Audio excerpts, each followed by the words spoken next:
Okay, this is friendships. So INFJ's friendships. The most I can do for my friend is simply be his friend. Henry David Thoreau. Advocates, INFJs rarely settle for shallow, superficial friendships. When it comes to social fulfillment, they aren't satisfied by causal interactions with colleagues or classmates. Advocate personalities crave authentic, meaningful friendships. Friendships that allow them to share their dreams, bare their souls, and feel understood and accepted for who they are. And if that means having just one or two confidants rather than a wide circle of acquaintances, so be it. While advocates may seem quiet or reserved, and see that's true, but also when INFJs have been severely abused as children, we are also constantly looking for acceptance and to fit in and for love. So that does affect that factor. While advocates may seem quiet or reserved to the world at large, they absolutely light up around their close friends. Few things, and see, this is why I had problems with the whole introverted thing, because I was extroverted, but I didn't realize my extroversion was due to the deep searching for acceptance and love.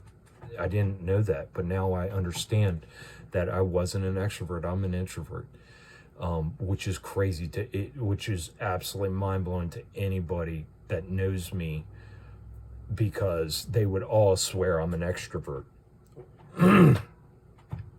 While advocates may seem quiet or reserved to the world at large, they absolutely light up around their close friends. Few things bring them more pleasure or delight than talking through their passions, interests, and beliefs with a kindred spirit.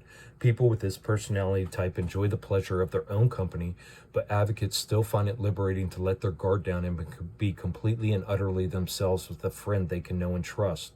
See, I was just completely and utterly myself, but I had so many fucking splits. Myself was 1,000 different people. I could be anything. I was a chameleon, and I was so fucking outgoing because I was great. I was out there, man. I was fucking out there. I was so fucking out there, guys.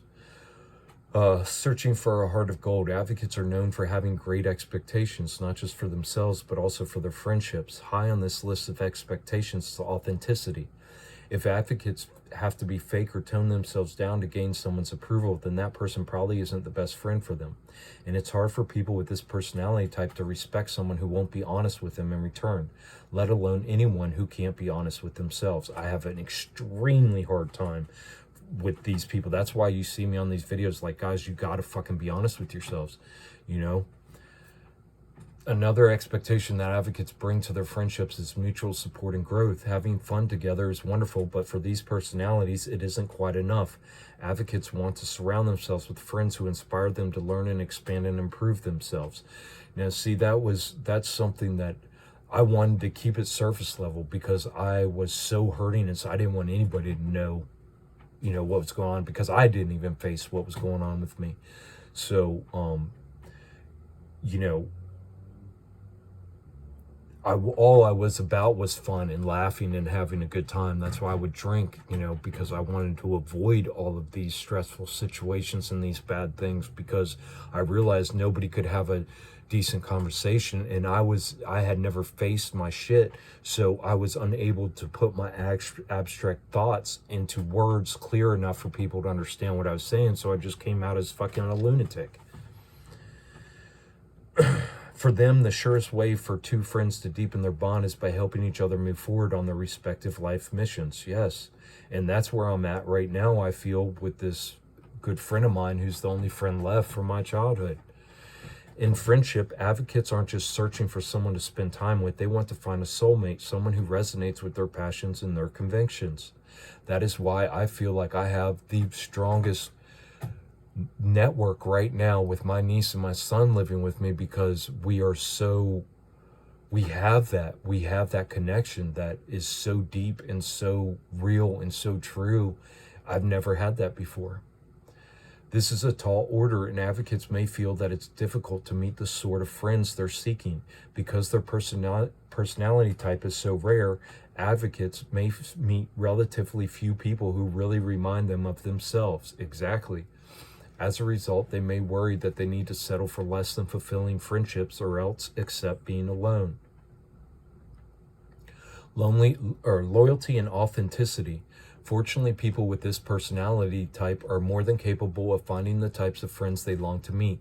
They might just have to devote additional energy to it. Sometimes these friends may be hiding in plain sight among acquaintances whom advocates simply didn't know all that well, which that's probably what I'm coming into, because I've been hiding, people knew me, but I was hiding the true inner me. And now that I've healed, it's coming out of me. So, who knows what kind of relationships I'm going to rekindle or will be brought through my energy rising higher, be brought back into my existence. This personality type is known for having astute first impressions of other people. Yeah, immediately I can meet somebody and know exactly who that person is. And people don't like to hear that. They like, oh, you don't even know me, motherfucker. I'm able to know these things. It's the intuition. But even advocates can miss the deeper potentials of the people they encounter on a daily basis. When they give these people a chance, advocates may find they share values and attitudes that make them compatible on a deeper level. Exactly. And that's why my healing is so important. That's why your healing is so important, because we've only gotten to know each other on a surface level, on an egotistical surface, abuse programming based level, guys, on an idiocracy level. And when we heal and we get down to those deeper truths, we're going to be able to connect on that heart level, on that true soul level.